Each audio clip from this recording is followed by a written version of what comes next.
Vamos a orar para así podamos iniciar la predicación de esta mañana.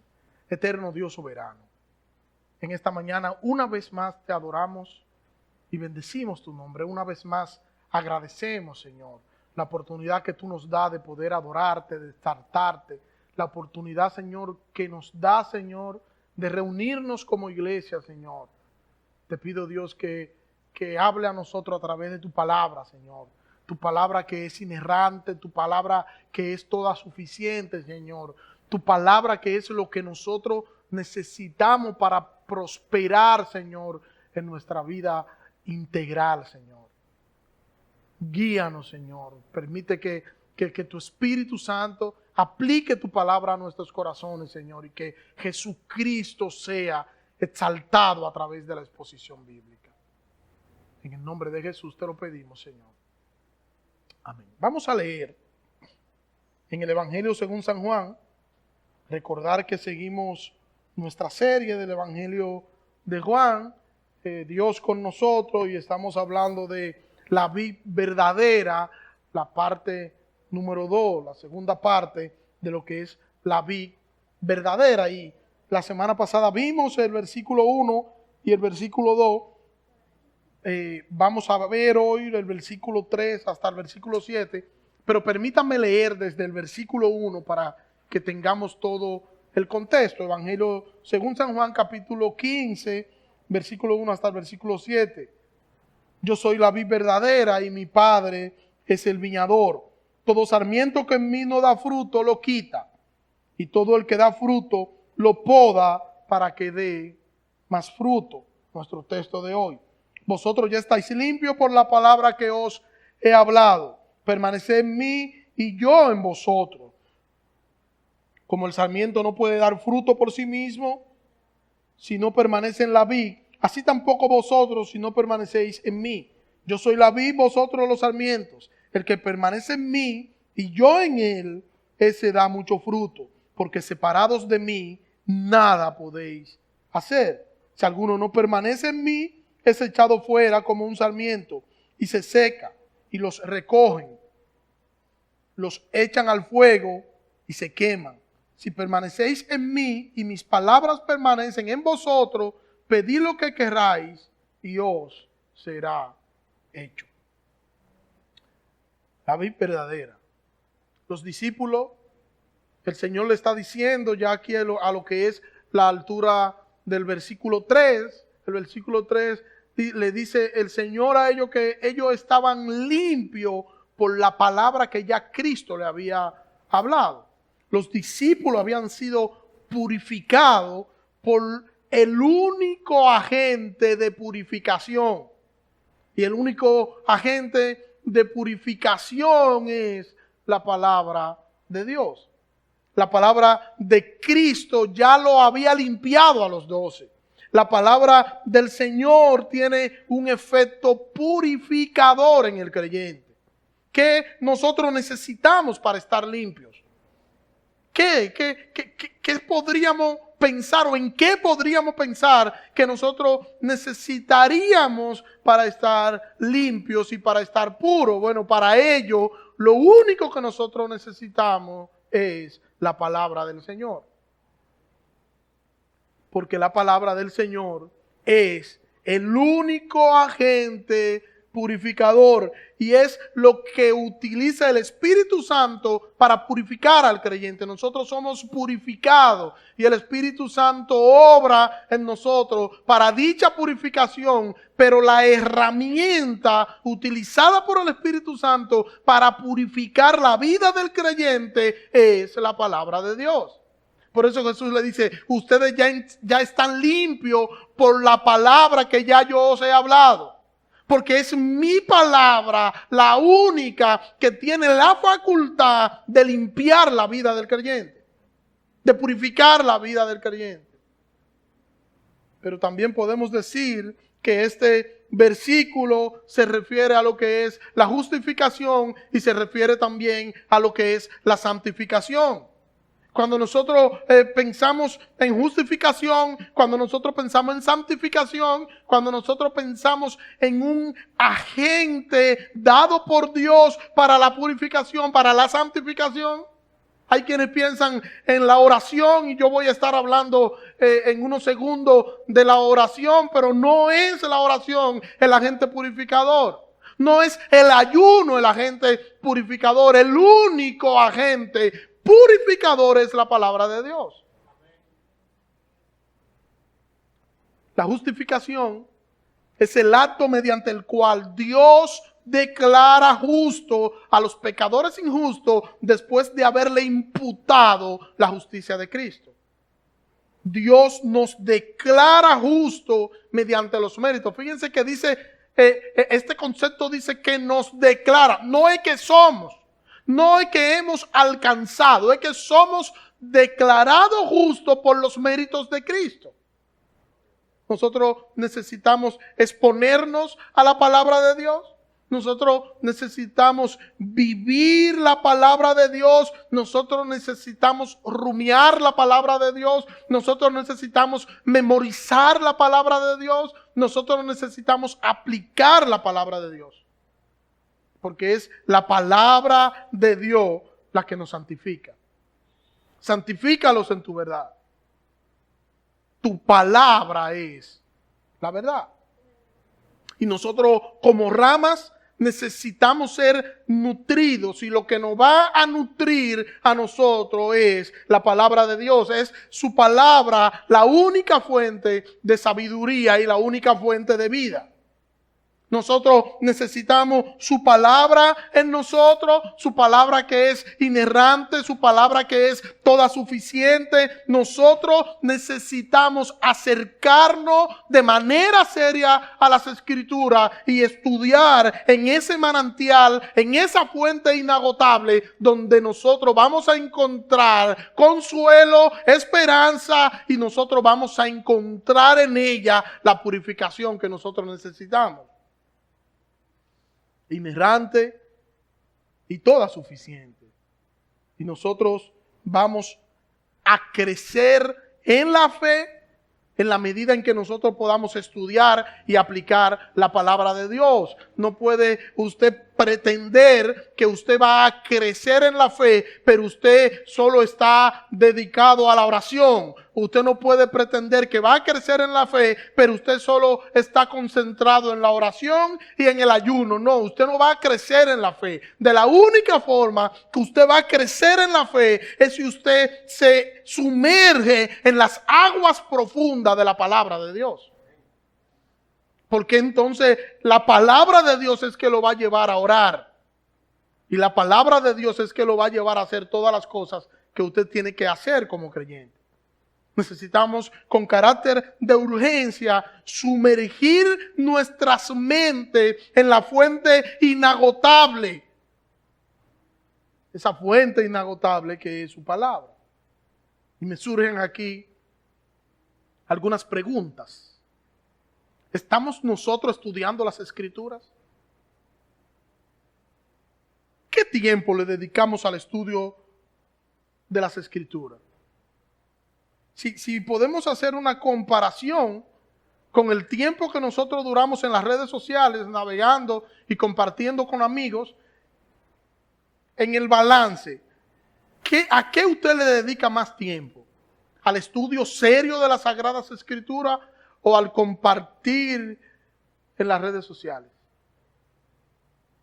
Conteste en su mente lo que usted considere. Ahora yo le preguntaría en medio de eso, ¿qué es más importante de ambas cosas? Porque en medio de todas estas cosas y de todas estas olas que vienen del mundo y que nos ha afectado como iglesia y que se han introducido a la iglesia, nosotros como que hemos perdido el norte, y nosotros es más fácil para nosotros invertir nuestro tiempo en cualquier cosa que no va a dar beneficio, como lo es el nosotros invertir nuestro tiempo en la palabra de Dios. Es cuestión de vida, es cuestión de pureza, es cuestión de que yo como cristiano, si yo quiero conocer el reino, si yo quiero conocer al rey, si yo quiero conocer lo que el Señor dice que yo debo hacer en esta vida, yo debo conocer su palabra. Si yo necesito conocer sus promesas, si yo necesito conocer lo que el Señor tiene para mí en la vida venidera, yo necesito conocer su palabra. ¿Qué estamos haciendo en nuestra vida devocional? Sería la siguiente pregunta. ¿Estamos estudiando las Escrituras? Y decía en estos días que cada año llega el mes de septiembre y el mes de septiembre se suben muchas cosas a las redes sociales y se habla mucho de que es el mes de la Biblia, de que celebramos el mes de la Biblia. Qué bueno que es así y qué bueno que tenemos un mes y qué bueno que tenemos un día para celebrar las Escrituras, para tomarlo como el día de las Escrituras o el mes de la Biblia. Qué bueno que es así. Ahora, en nuestros corazones, en nuestro interior, es verdad que las Escrituras es lo que nosotros decimos que es verdad que las Escrituras ocupan el sitial que nosotros decimos que debería ocupar. Es verdad que nosotros tenemos las Escrituras como que es la palabra de Dios. ¿Es verdad? Piénselo. Si la Escritura es la palabra de Dios, si Dios es quien nos habla a través de las Escrituras, si nosotros estamos conscientes que lo que necesitamos es estudiar las Sagradas Escrituras, ¿por qué no lo hacemos? ¿Por qué entonces no lo hacemos? Versículo 4. Permaneced en mí y yo en vosotros. Como el sarmiento no puede dar fruto por sí mismo si no permanece en la vid, así tampoco vosotros si no permanecéis en mí. O sea, así como una rama no puede dar fruto cuando está sola, cuando está cortada del árbol, ella no puede dar fruto, simplemente se seca. Así tampoco nosotros podemos dar fruto si estamos separados de la palabra de Dios, si estamos separados de Cristo.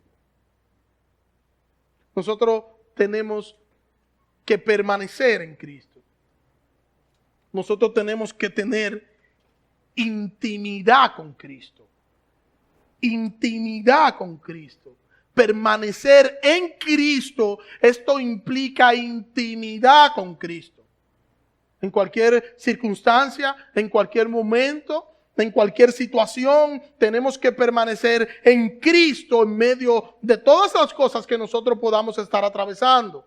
Nuestro diario vivir debe reflejar esa unión, debe reflejar esa intimidad entre Cristo y el creyente. Y debemos mostrar con nuestros hechos que nosotros permanecemos en Cristo. Debemos mostrar con nuestros hechos que nosotros estamos unidos a Cristo. Fíjese que dice, el versículo 4 dice, permanecer ¿en quién? En mí.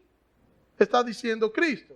Y ese permanecer en mí está hablando de la unión que existe entre Cristo y el creyente. Nuestra posición en esta vida no es la de ingeniero. La posición en esta vida no es la de dominicano.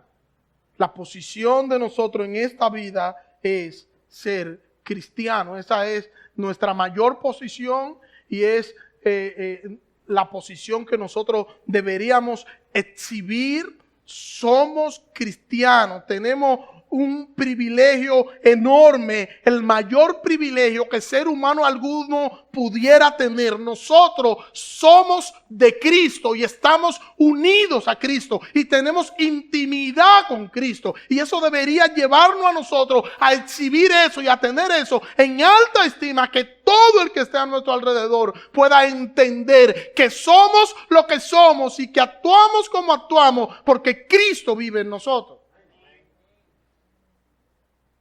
No hay mayor privilegio para nosotros. No hay nada de mayor valor que Jesucristo. Nada. Y nosotros debemos vivir como que es así. Porque una cosa es que usted lo diga, pero que viva de otra manera. Nosotros no tenemos mayor tesoro que Jesucristo.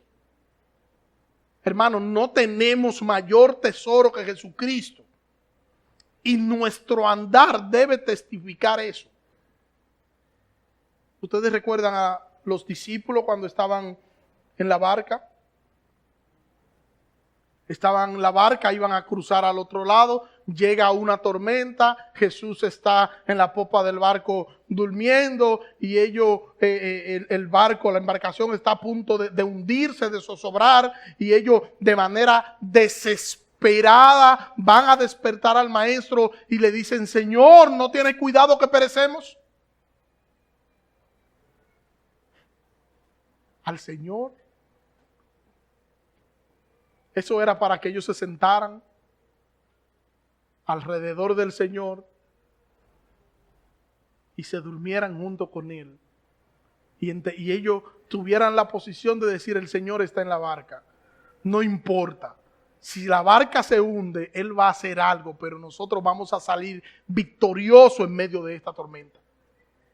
Nosotros vamos a llegar al otro lado porque el Señor está en esta barca. ¿Cómo se llamaba esa tormenta? Yo no sé. Pero sí yo sé que hay situaciones en la vida de cada uno de nosotros que a veces nos pone entre la espada y la pared, que a veces nos coloca contra la pared y nosotros nos hacemos un sinnúmero de preguntas y un sinnúmero de cuestionamientos, y en medio de todo eso nosotros tenemos que tener claro que nosotros estamos insertados a la vid, que nosotros somos de Cristo, que Cristo es nuestro y que vamos a llegar a puerto seguro porque Jesucristo es nuestro capitán.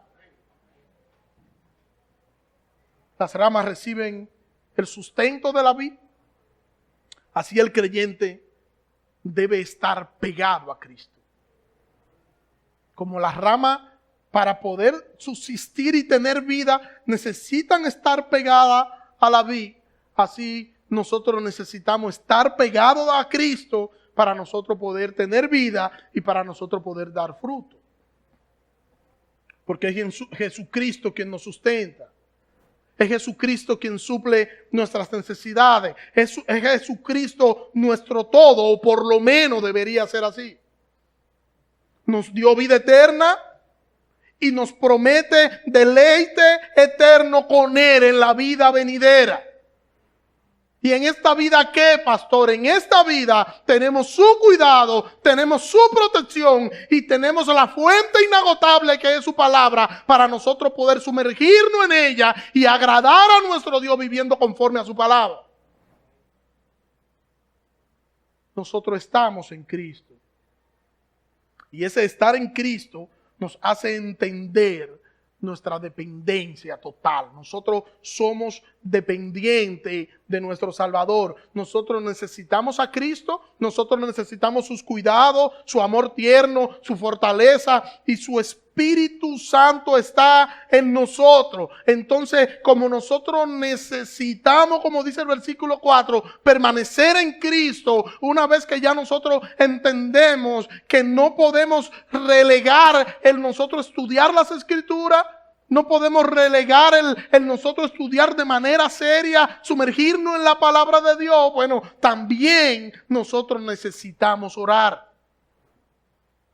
Y el estudiar las Escrituras nos va a llevar a que nosotros oremos. Nos va a llevar a la oración. No podemos permanecer en Cristo y no estudiar las Escrituras, pero tampoco podemos permanecer en Cristo y no orar. Mire cómo dice Efesios capítulo 6, versículo 18. Orando en todo tiempo, con toda oración y súplica en el Espíritu, y velando en ello con toda perseverancia y súplica por todos los santos. Si yo le preguntara a ustedes, ¿con qué frecuencia debemos orar? Entonces, a unos van a decir, bueno, a las 3 de la tarde, en la madrugada, en la noche, 2 veces al día. Bueno, las Escrituras dicen, este texto que yo acabé de leer, que debemos orar en todo tiempo. ¿Y qué tipo de oración debemos hacer? Toda oración y toda súplica. Mire cómo lo dice William MacDonald esto. Cito. La oración debería ser continua, no esporádica, un hábito, no un acto aislado.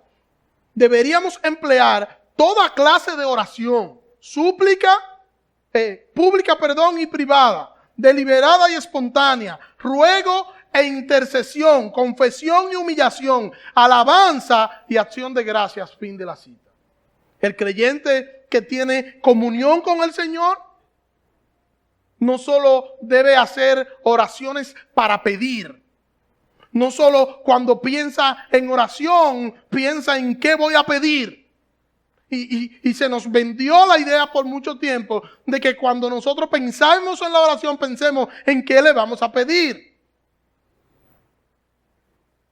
Y tengo que decir que muchos de nosotros vamos a la oración como cuando vamos al supermercado, con una lista de compras. Señor, dame esto.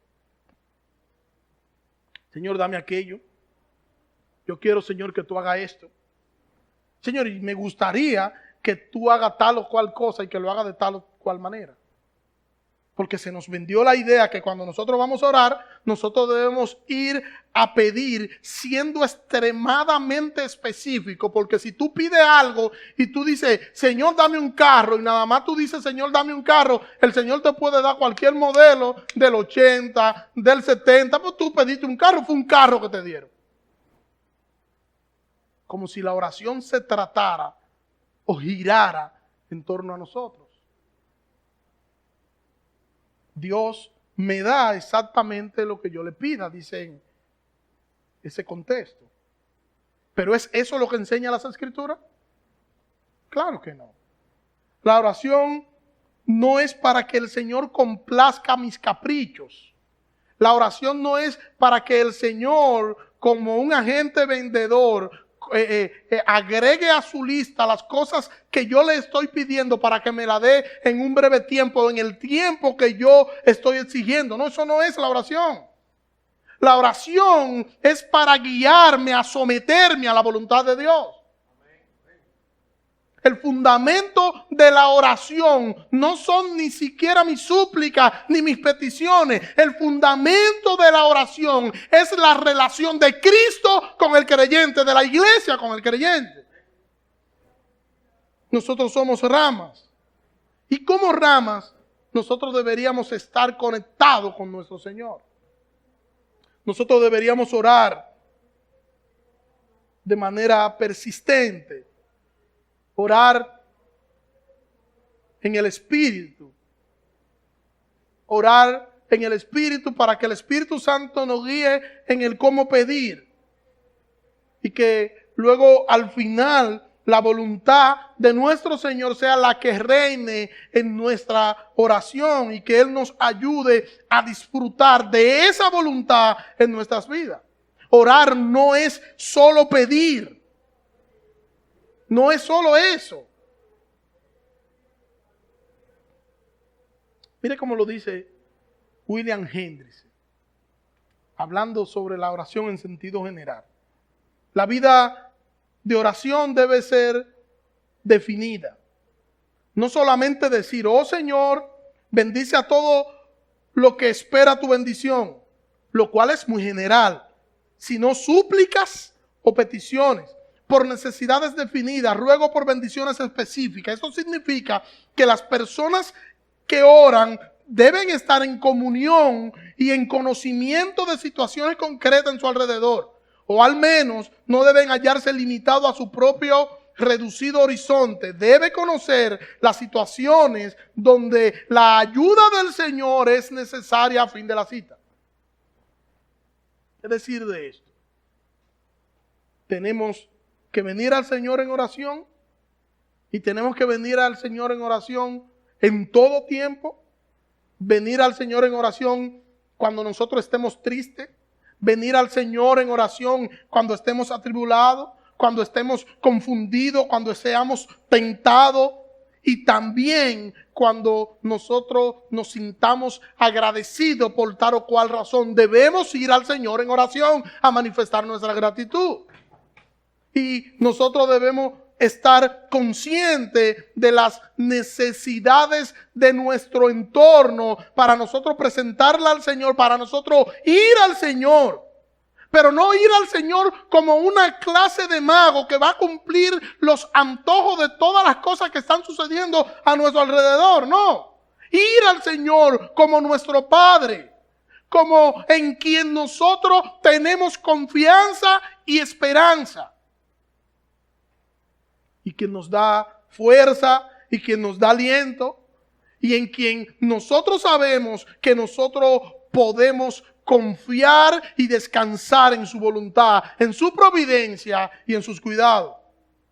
Nosotros estamos unidos a Él por el Espíritu Santo y nosotros sabemos que no tenemos un lugar más seguro donde nosotros poder acudir que nuestro Señor. Podemos ir libre y confiadamente donde nuestro amado Salvador, quien no solo nos va a escuchar, quien nos atiende y quien nos hace descansar, quien nos fortalece para nosotros seguir nuestra carrera en esta vida con tantos obstáculos.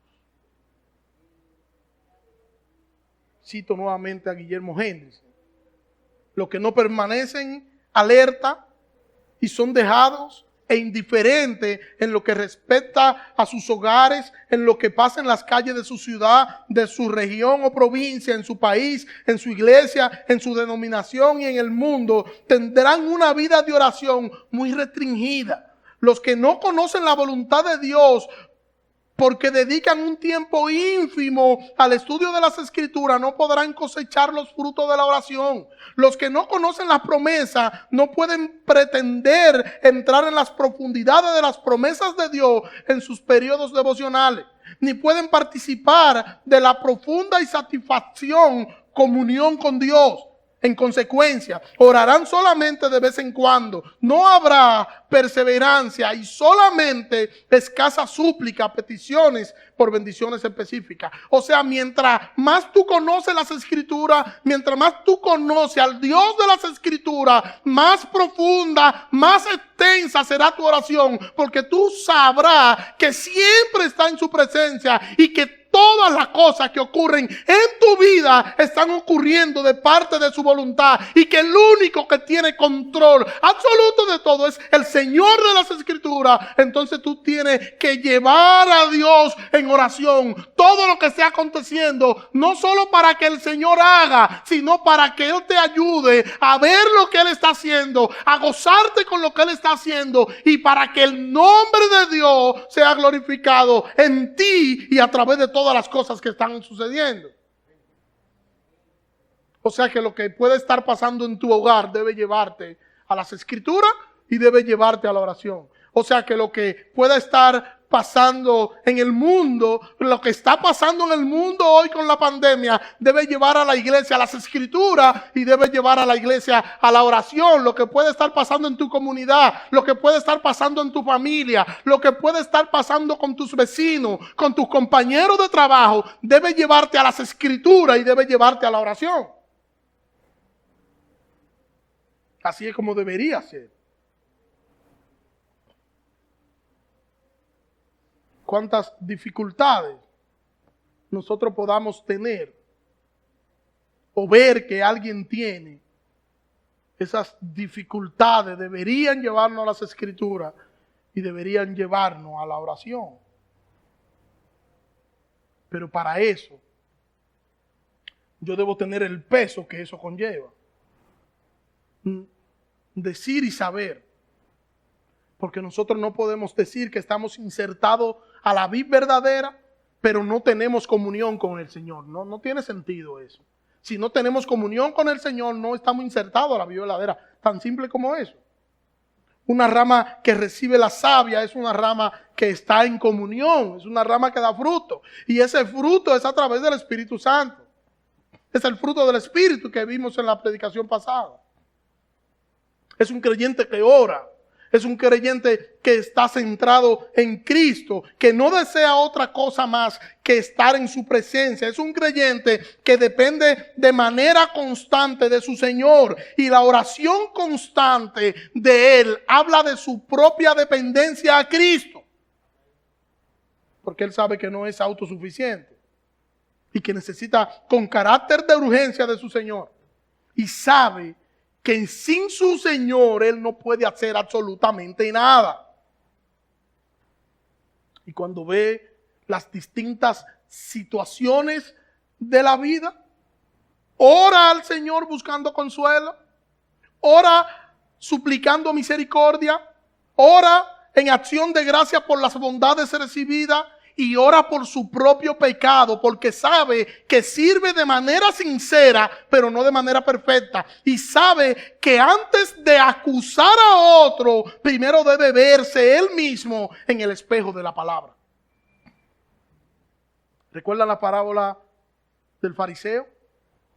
Lucas capítulo 18, desde el versículo 10. Primero mire Lucas 18, del 10 al 12. Dice, 2 hombres subieron al templo a orar. Uno era fariseo y el otro era publicano.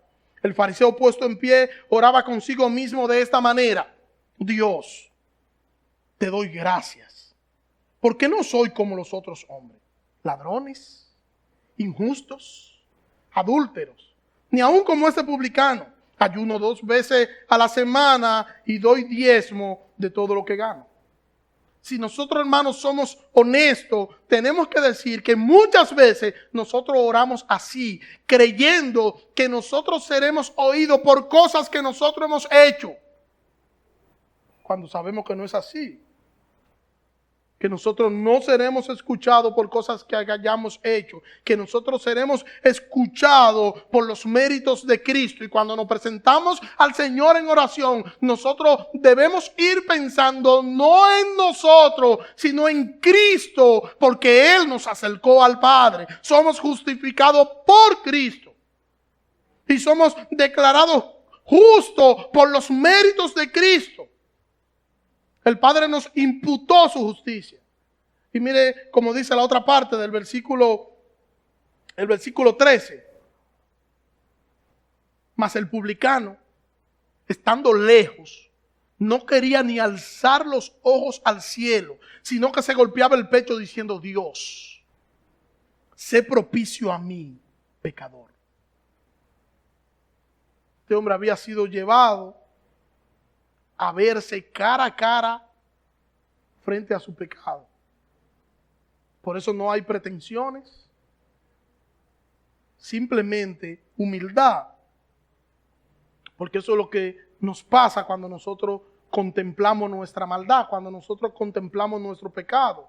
No nos sentimos orgullosos de nosotros saber lo malo que nosotros somos, de cómo nosotros nos comportamos, tan mal que nos comportamos ante quien nos ha tratado tan bien, y nosotros vamos a su presencia cuando contemplamos esto humillados, sin nada, solo con la seguridad de que nosotros seremos escuchados, con la certeza de que su gracia abundante va a sobreabundar sobre nosotros y de que no hay esperanza más grande que la misericordia de nuestro Salvador.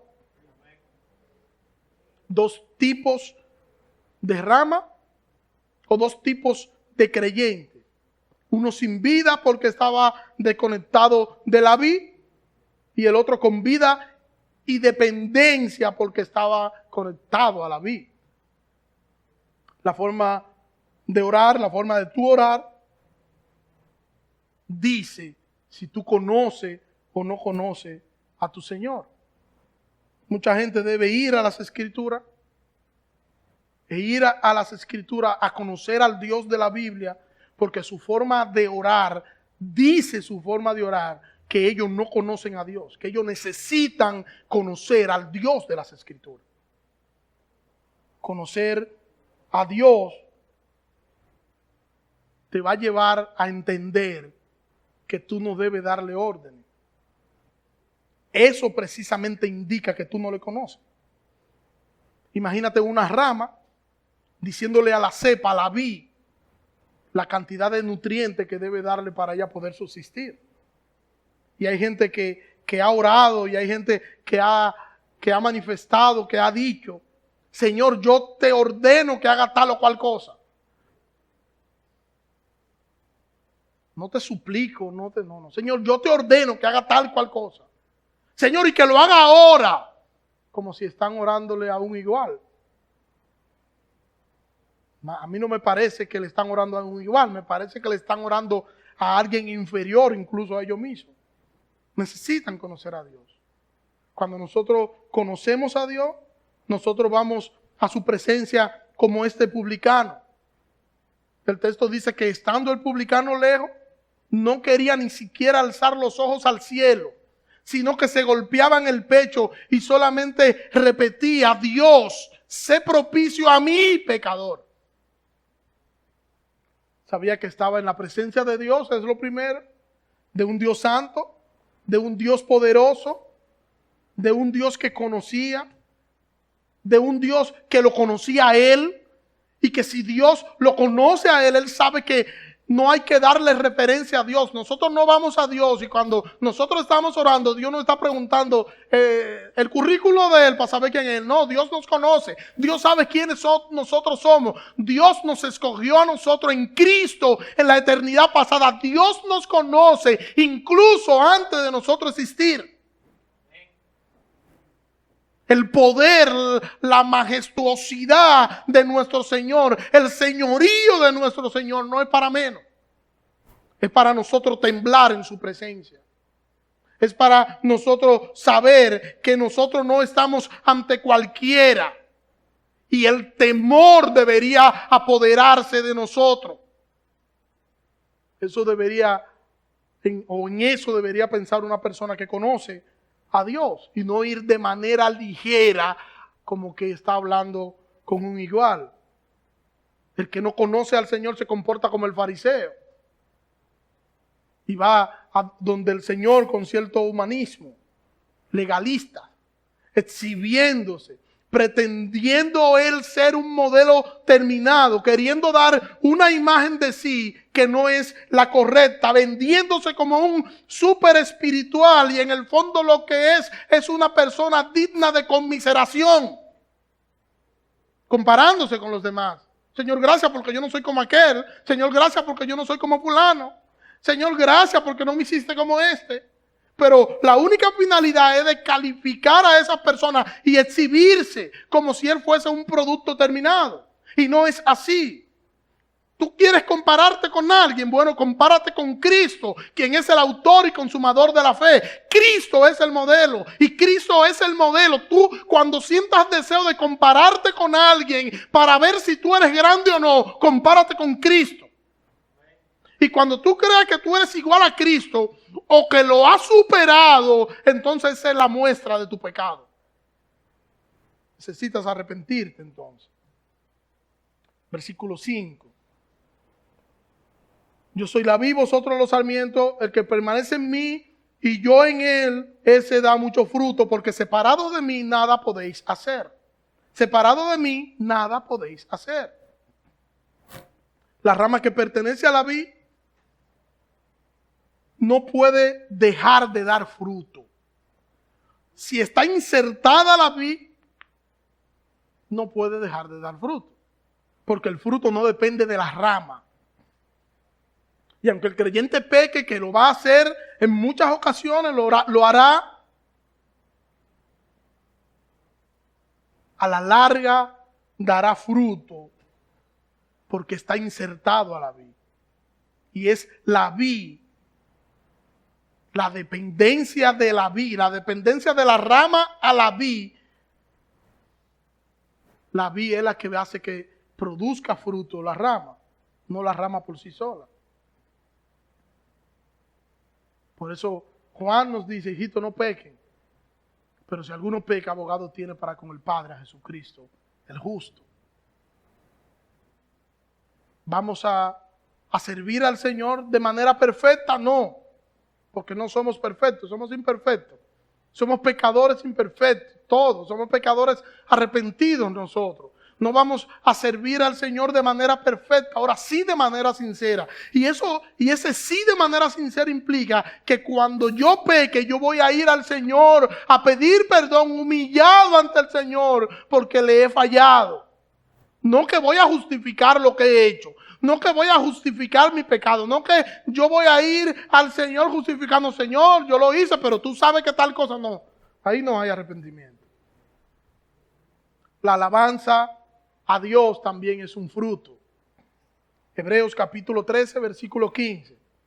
Por tanto, ofrezcamos continuamente mediante él sacrificio de alabanza a Dios, es decir, fruto de labios que confiesen su nombre. La alabanza de labios de los redimidos es lo que el Señor recibe como sacrificio. Ya nosotros no tenemos que hacer ningún tipo de sacrificio. No tenemos que sacrificar ningún tipo de animal por nuestros pecados, porque ya Jesucristo fue crucificado por nosotros una vez y para siempre. Ahora nosotros tenemos que dar sacrificios de labios. El amor es un sacrificio también. Es un fruto. El amor sacrificial es un fruto. El dinero. El dar dinero para la obra de Dios también es un fruto. Lo que sucede es que hay grupos por ahí que se enfocan solo en eso. Pero eso no significa que el principio sea incorrecto. Es simplemente que ellos han predicado un supuesto evangelio alrededor de lo que son las finanzas o las bendiciones materiales. Pero eso no anula el hecho de que la Biblia dice que el dar para la obra de Dios es un fruto. Mire cómo lo dice Filipenses capítulo 4 versículos 16 y 17. Porque aún en Tesalónica enviasteis dádiva más de una vez para mis necesidades. No es que busque la dádiva en sí, sino que busco fruto que aumente en vuestra cuenta. Pablo está viendo aquí el dinero que le mandaba la iglesia a él como un fruto de ello. Y Pablo le está diciendo, yo estoy buscando fruto para que el Señor lo anote a su cuenta. El fruto en sentido general tiene que ver con el comportamiento del creyente. O sea, con lo que el creyente hace. Un comportamiento santo, un comportamiento justo, un comportamiento que honra a Dios. Y nosotros deberíamos estar en ese punto. Nosotros deberíamos estar ahí. Y nosotros deberíamos pedir al Señor que nos ayude a nosotros poder dar como fruto un amor sacrificial, dar como fruto que se pueda ver como fruto en nosotros una vida de devoción a las Escrituras, que se pueda ver como fruto una vida de oración. Primero, tenemos que conocer las Escrituras, conociendo las Escrituras, sumergirnos en las Escrituras, y eso nos va a llevar a los siguientes pasos. Nos va a llevar a orar y nos va a llevar a nosotros a los demás frutos que entonces vendrán por el conocimiento que nosotros tenemos de él. Y el Espíritu Santo en nosotros entonces también va a producir lo que ya nosotros vimos que es el fruto del Espíritu. Que el Señor nos ayude y que el Señor nos guíe a que nosotros podamos conocer su palabra y a que nosotros podamos estar interesados en nosotros aplicar su palabra a nuestras vidas. Oremos. Señor, gracias. Gracias por tu misericordia, Dios. Por tus bondades. Por tu amor, Dios. Gracias por tu palabra, Señor. Ayúdanos, Señor, a que nosotros podamos aplicar tu palabra, que tu Espíritu nos ayude, Señor, aplicando tu poderosa palabra a nuestros corazones, Señor, y que nosotros podamos vivir conforme a ella, Señor. Perdona nuestros pecados, Señor, y ayúdanos, Señor, a serte fiel y a vivir conforme a tu voluntad. En el nombre de Jesús. Amén.